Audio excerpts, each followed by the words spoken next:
Kasabay ng mga patuloy na nangyayari dito sa ating bansa at saka dito sa West Philippine Sea mga tol, napakarami pang mga kaguluhan ang nangyayari ngayon sa iba't ibang lugar 'no, na talagang ayon nga sa mga analyst ay mukhang hindi maiiwasan magkaroon talaga ng WW3 'no. Kasi itong US mga tol 'no, ay, umatake dito sa Iraq at Syria 'no. Para ano 'no, para gumante doon sa natamo nilang airstrike nitong nakaraan mga tol. At ito iba't ibang mga bansa ang nagsalita sa pag-atake ng US laban sa Iran, Iraq at Syria na ikinasawi mga tol ng maraming mga sibilyan. Yan ang ating aalamin. Bibigyan natin 'to ng reaction video mula rito sa UNTV. No, huwag niyong kalimutan mag-subscribe sa kanila at kung bago ka pa lamang dito at trip mo yung mga ganitong klaseng commentary at reaction video, huwag mong kalimutan mag-subscribe mga kapatid. So wag na natin patagalin pa, panoorin na natin 'to. Jeffrey, may naiulat bang bilang ng mga nasawi sa pag-ataking ito? Yes, Noel. Nasawi ang 16 na sibilyan sa Iraq at 18 naman sa Syria dahil sa airstrikes ng Estados Unidos. Nagbabala din ang Washington ng mas marami pang atake para mabawasan ang pagsuporta ng Iran sa giyera sa Gaza. Biruin niyo mga tol, di ba?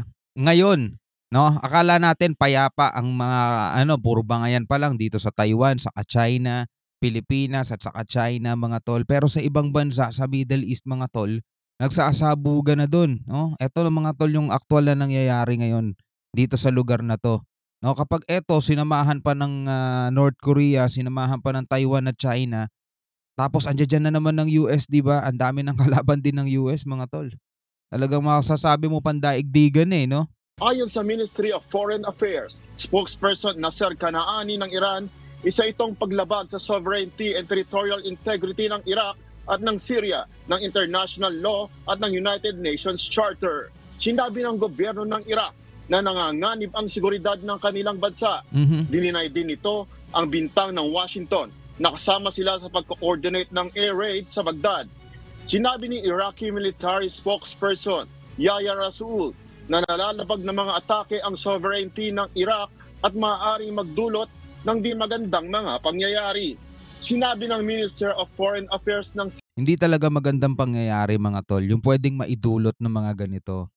Well, ang sabi, gumanti daw ang US, mga tol, yun nasabi, di ba? Dahil nga tinira din sila ng drone attack. Pero ito mga kapatid, dapat hindi na rin tayo masyado nagugulat sa mga ganitong balita kasi nasa propesiya naman talaga nakasulat no. Pero kung sana kung hindi man sana nakalalabag sa kalooban ng Panginoon, pwede naman nating ipanalangin mga tol na sana wag nang lumala yung mga ganitong mga bagay no. Kasi kasabay ng mga kahirapan, kagutuman, kakulangan na makakain ng napakaraming mamamayan dito sa ating bansa, dito sa buong mundo mga tol, 'di ba? Tapos nagkakaroon pa ng mga ganitong kaguluhan. Biruin mo sa Canada, ito balita mga tol sa Canada. No, inaasahan ang pagkalugi ng napakaraming negosyo sa susunod na 6 na buwan. Diba ang daming nangangarap na pumunta sa Canada kasi daw ang daming opportunity doon, di ba? So eto mga tol, inaasahan ang pagkalugi ng napakaraming negosyo sa susunod na 6 na buwan. Biruin mo, no? Ibig sabihin makikita mo talaga kahit na sa mga mayayamang bansa, no? Dumarating ang kahirapan, dumarating yung mga problemang ganyan. Tapos sasamahan pa ng mga ganitong balita.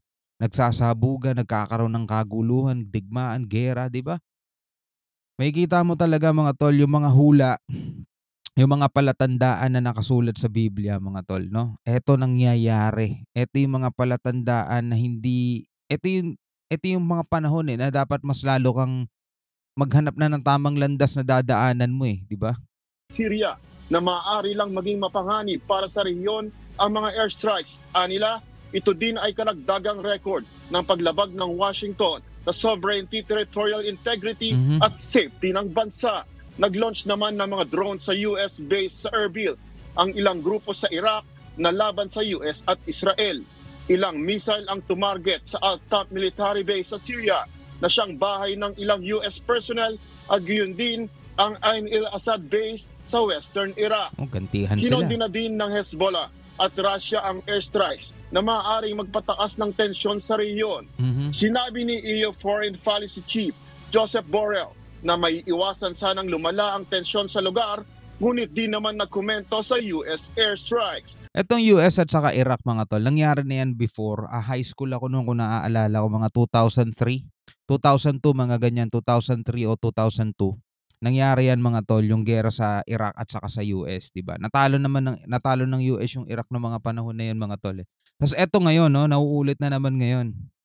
Suportado naman ng UK ang karapatan ng US na rumisponde sa mga naging pag-atake. Sinabi din ni Polish Foreign Minister Radoslaw Sikorski na resulta lang ito ng mga ginawa ng Iran noong nakaraan. Balik sa iyo, Noel. So gumante. Jeffrey, sana naman ay hindi naman lalo pang tumaas yung tension dyan sa pagitan ng mga bansa na yan. Pero sa loob ba ng Estados Unidos, Jeffrey, ano ang reaksyon? Noel, ayon kay Mike Johnson, ng Republican Speaker of the U.S. House of Representatives, ay inakusahan nito si Biden na ini-escalate lang na nito ang tensyon sa Syria at Iraq, ngunit kailangan magpakita ng Amerika ng strength para sa kapayapaan. At ayon naman kay Joshua Landis, Associate Professor ng Director of Center for Middlesex ng Studies ng United States, ay ginagawa lang ito ni Biden dahil nalalapit na naman ang US presidential election, Noel. So itong mga kaguluhan na nangyayari mga tol ay nangyayari yan sa Middle East, no? Matagal na yan, matagal na may gulo dyan mga tol. Ito sangkot ngayon na Syria, Iraq, Iran, no? Laban sa US mga tol. Yung mga kaguluhan doon, posible pang mag-escalate kapag hindi pa nila tinigil kasi syempre may mga kaalyadong bansa din yan mga tol, di ba? Pero ito nagpapakita, talagang malakas ang US mga tol at hindi sila nagpapatalo. Pinapakita pa rin nila na sila ang pinakamalakas sa buong mundo mga tol, 'di ba? Paano kapag sinabayan pa ng North Korea, China, Taiwan? Syempre andoon din ang presensya ng United States mga tol, 'di ba? Pag ganun na no, pag ganun na yung puwersa nila mga tol. Diyan natin makikita yung talagang pandaigdigang kaguluhan mga tol. Dito nangyayari sa Middle East paano pag dito na sa Indo-Pacific, 'di ba? Tapos Pilipinas at saka China nagkakaroon din ng init, 'di ba? Tension. Na sana mga tol no at ginagawa naman ng paraan ng ating gobyerno na hindi na umabot pa sa ganung mga kaganapan no dito sa pagitan ng China at saka ng Pilipinas. Pero yung China at Taiwan, hindi natin kontrolado 'yon. Kasi ang Taiwan ayaw talagang patalo at ang China ayaw rin naman pakawalan ng Taiwan. 'Di ba? At andiyan din ang presensya mga tol ng US. Siyempre andiyan din ang presensya ng iba pang mga karatig na bansang sumusuporta din sa Taiwan mga tol. Kaya eto talaga mahirap no? Pag nagkaroon ng mga ganitong kaguluhan Pero tulad nga ng lagi nating pinag-uusapan, ang lahat ng mga to ay nakatakda talagang mangyari yan. Hindi natin mapipigilan mga tol kung ano yung propesiyang nakalagay. Kung ikaw ay isang Kristiyano, 'di ba? At ikaw ay naniniwala sa Biblia. 'Di pa tayo pinapanganak 'di ba? Panahon pa ng Panginoong Hesus nasabi na tong mga to 'Di ba? Nagtanong yung mga alagad niya na kailan ka muling paparito, 'di ba? Ano ang mga pagiging palatandaan? Tapos nagbigay sila ng mga palatandaan. Nakasulat lahat 'yan sa Bible. Isa na yung mga nasasaksihan natin ngayon. 'Di ba? Yung paglaganap ng salot, iba't ibang mga sakit nakita na natin 'yan mga tol, buong mundo mga tol na talagang sinakluban ng pandemya, 'di ba? Kahirapan, kagutuman, pag-alingaw-ngaw ng titindig ang kaharian laban sa kaharian, ang bansa laban sa bansa. 'Di ba? Aalingaw-ngaw sa iba't ibang sulok ng daigdig. Ito nakikita natin mga tol. Nababalitaan natin sa pamamagitan ng mga news ngayon. Nangyayari itong mga kaganapan na to.